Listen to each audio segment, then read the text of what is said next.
Bienvenidos a Parmenas Radio. ¿Cómo están hoy? Espero que bien. Los invito a unirse a nuestras redes sociales en Twitter, Facebook, Instagram y en nuestro blog. Búscanos como Carlitos y los Impuestos.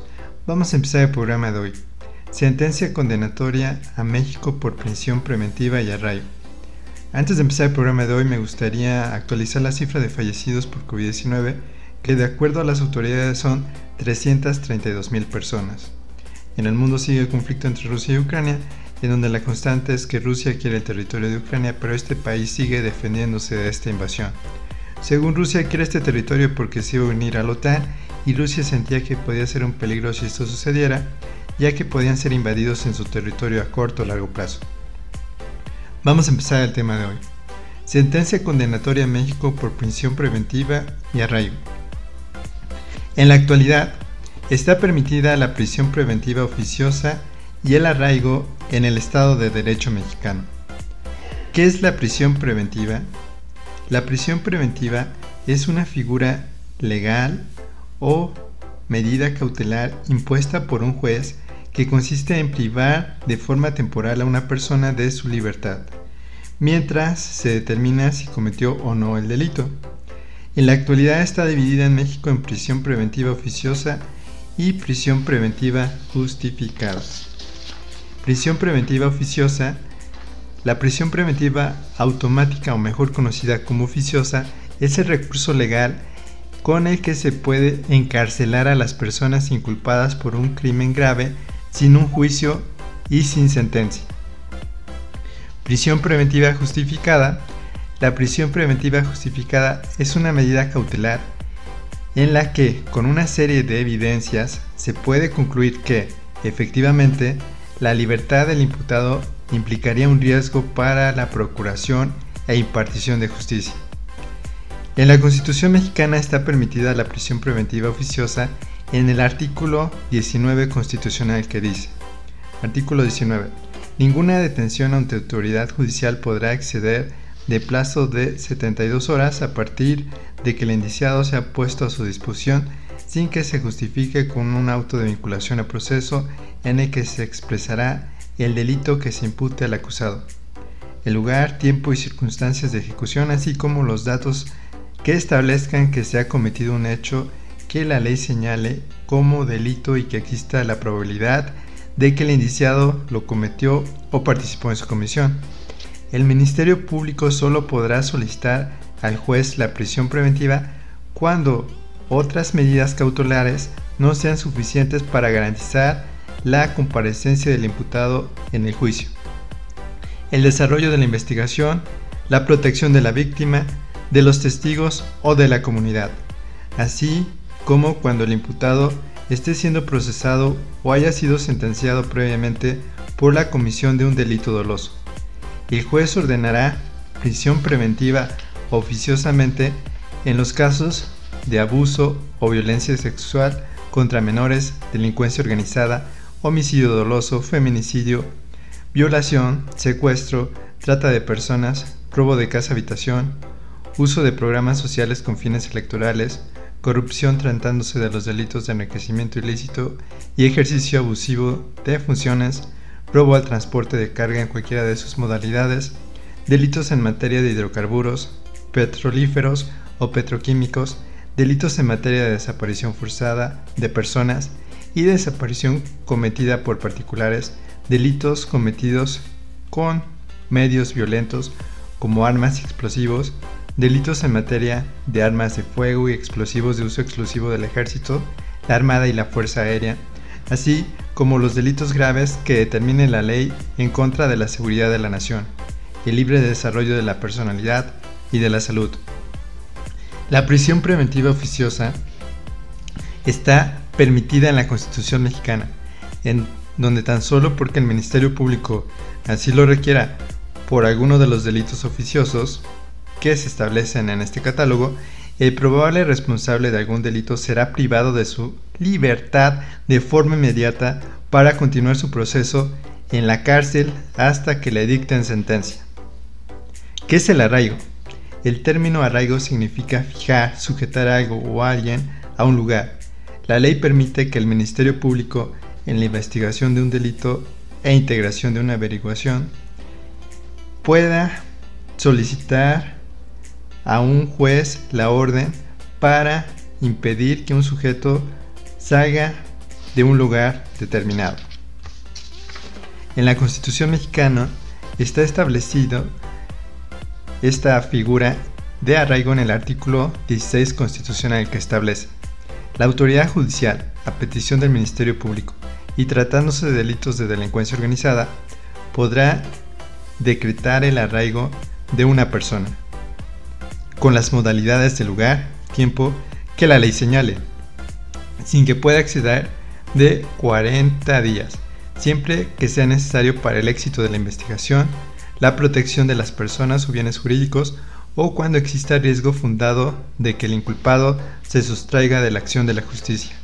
Este plazo podrá prorrogarse siempre y cuando el Ministerio Público acredite que subsisten las causas que le dieron origen. En todo caso, la duración total del arraigo no podrá exceder los 80 días. Como podemos observar, tanto la prisión preventiva como el arraigo son figuras jurídicas permitidas actualmente en el sistema de derecho mexicano.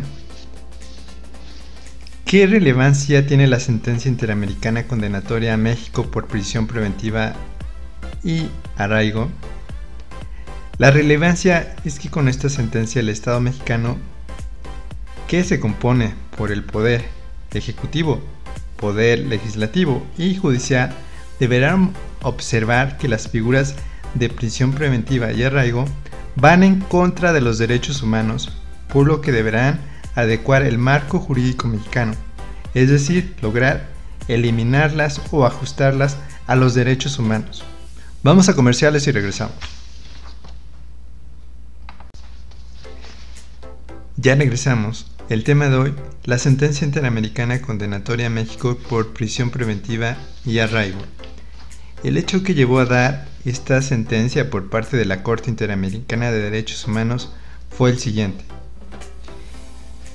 El 12 de enero de 2006 existieron unas víctimas en la carretera México-Veracruz, cuando su automóvil se descompuso y luego de que una patrulla de la policía que se había acercado realizara una resquisa del vehículo, habiendo encontrado elementos que consideraron incriminantes y eventualmente relacionados con la delincuencia organizada, durante 2 días fueron interrogados y mantenidos incomunicados.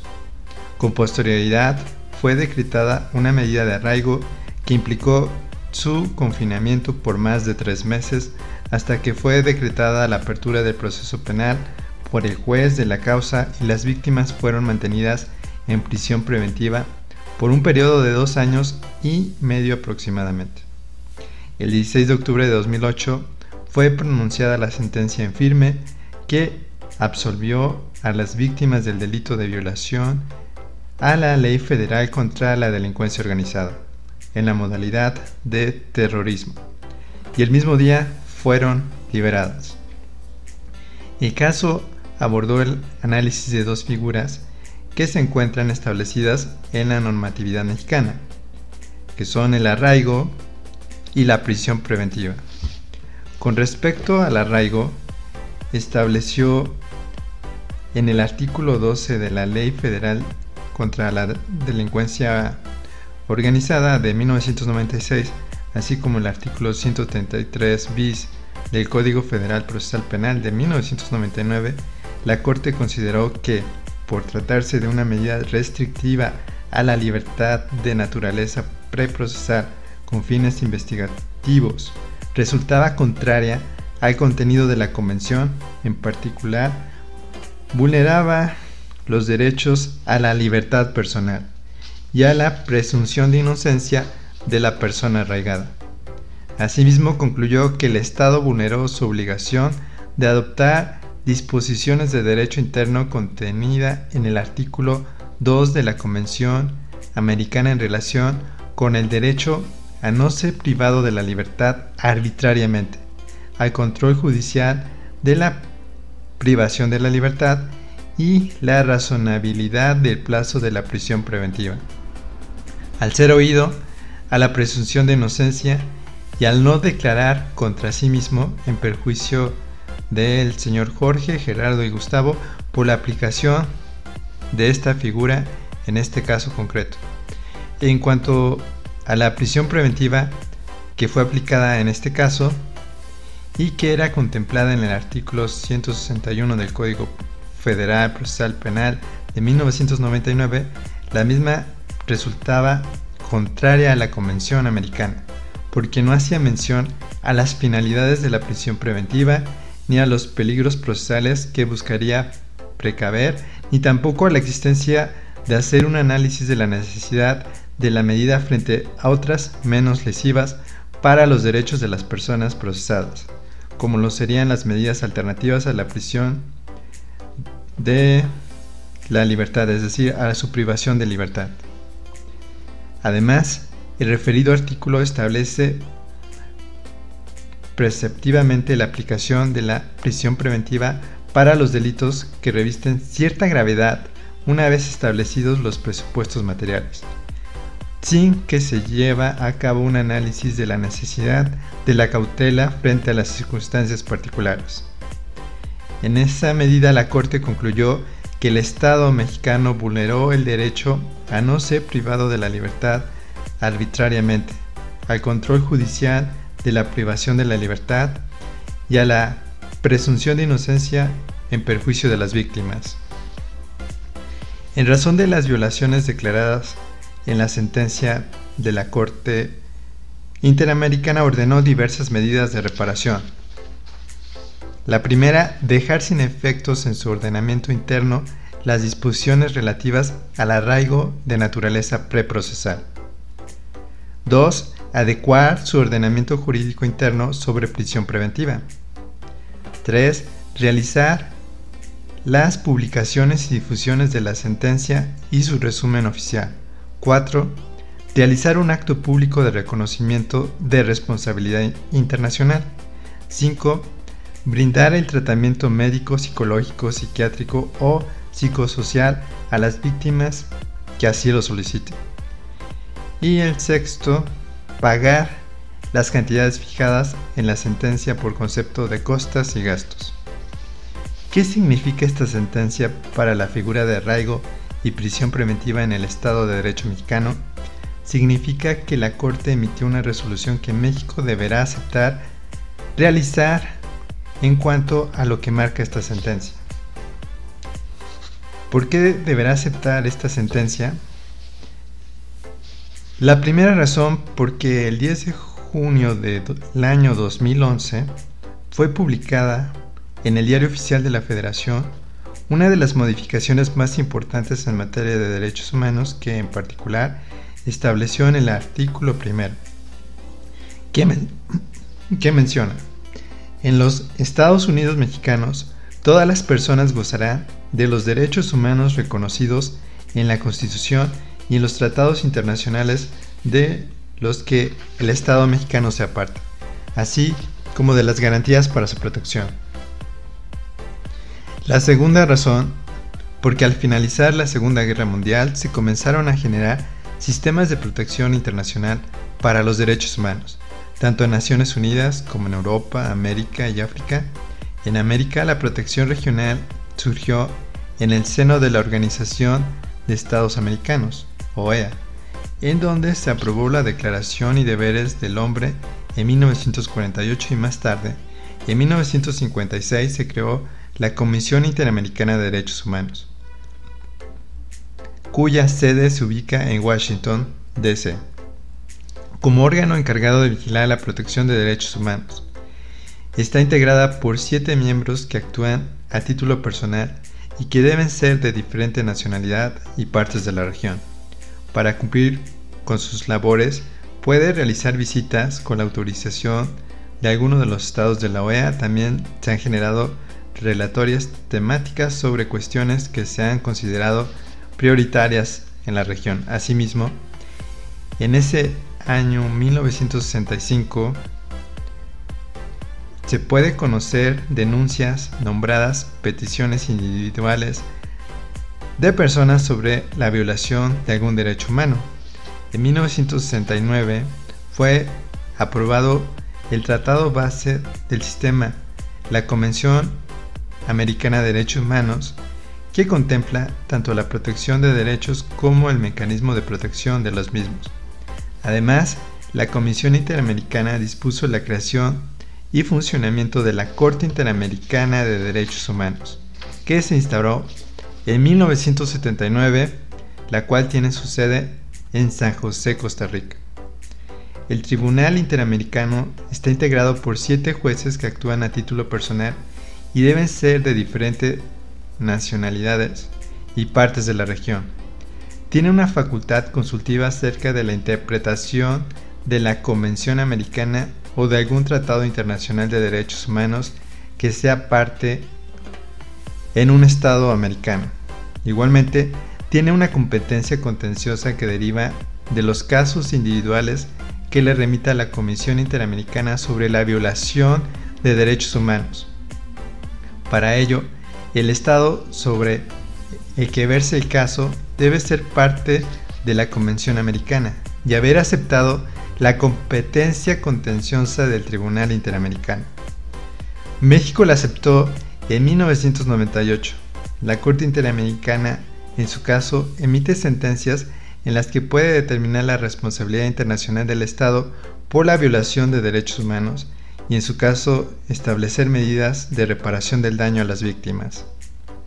En conclusión, esta sentencia condenatoria para México sobre la prisión preventiva y el arraigo se refiere a que deberá el Estado de Derecho mexicano aceptar su resolución tanto por el Poder Ejecutivo, el Poder Legislativo y Judicial. El Poder Judicial ya no deberá aplicar de forma automática la prisión preventiva oficiosa, en donde deberá aplicar ahora la prisión preventiva justificada. El Poder Legislativo tiene la obligación de eliminar de la Constitución el arraigo que está en el artículo 16 constitucional, además de eliminar la figura de prisión preventiva oficiosa, dejando solo la figura de prisión preventiva justificada para los delitos graves. El Poder Ejecutivo deberá realizar las publicaciones y difusiones de la sentencia y su resumen oficial, además de realizar un acto público de reconocimiento de responsabilidad internacional. ¿Qué dijo el Poder Ejecutivo actual ante esta sentencia? Lamentablemente el gobierno actual no entiende de un marco jurídico internacional y mencionó que el gobierno de México no acepta que ningún suprapoder esté por encima del Estado de Derecho y la Constitución política, además de que es un despropósito la resolución de la Corte Interamericana de Derechos Humanos en la que ordenó al Estado mexicano eliminar la figura de arraigo y adecuar la prisión preventiva oficiosa del sistema judicial, y advirtió que México no acepta que haya un suprapoder que quiera estar por encima del Estado de Derecho regido por la Constitución. Desde nuestra opinión, la figura de la prisión preventiva oficiosa deberá eliminarse para solo dejar la prisión preventiva justificada, además de que se deberá eliminar el arraigo porque va en contra de los derechos humanos. La idea de contar con esta Corte Interamericana de Derechos Humanos es lograr que los estados que firmaron ser parte de esta Convención Americana de Derechos Humanos es lograr que adecúen sus marcos legales, tanto de orden constitucional como secundarios, para el respeto de los derechos humanos, en donde no es para perjudicar estas sentencias a los estados, sino para mejorar sus marcos constitucionales y leyes secundarias para el respeto de los derechos humanos. Espero les haya gustado el programa de hoy, donde dimos nuestro punto de vista sobre la sentencia condenatoria a México por prisión preventiva y arraigo. Los invitamos a comprar el libro Carlitos y los impuestos de forma electrónica en Amazon. Si lo requieren físico, está disponible en Parmenas Radio y CCA Puebla. Y recuerden que los impuestos no son castigo siempre que se ocupen para que se nos brinden nuestros derechos humanos por parte de los gobernantes. Hasta la próxima.